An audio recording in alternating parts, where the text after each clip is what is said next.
सारी दुनिया पे हुकूमत करने वाला सिकंदर ज़ुल्क़ुरनैन जब मरने लगा तो उसने वसीयत की कि मेरे हाथ कफन से बाहर रखना, लोगों को पता चल जाए कि खाली हाथ जा रहा हूं।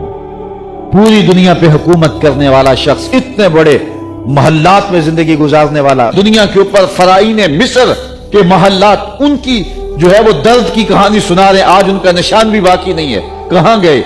इसने कहा कि मेरे हाथ कफन से बाहर रखना ताकि लोगों को पता चले कि मैं खाली हाथ जा रहा हूं। ये आखिरी वक्त पता चला, काश के जिंदगी में इसकी खबर हो जाती कि कफन ऐसा लिबास है जिसको जेब नहीं होती और यहां अमल पहले से भेजने होते हैं और वहां जाके वसूल करने होते हैं। खुश नसीब है जो जिंदगी की मकसदियत से आगाह हो जाते हैं। तो सिकंदर ज़ुल्क़ुरनैन ने कहा मेरे हाथ बाहर रखना ताकि दुनिया को पता चले कि गो मुहैया सामान सब मुल्की व माली थे। सिकंदर गया जब दुनिया से तो दोनों हाथ खाली थे।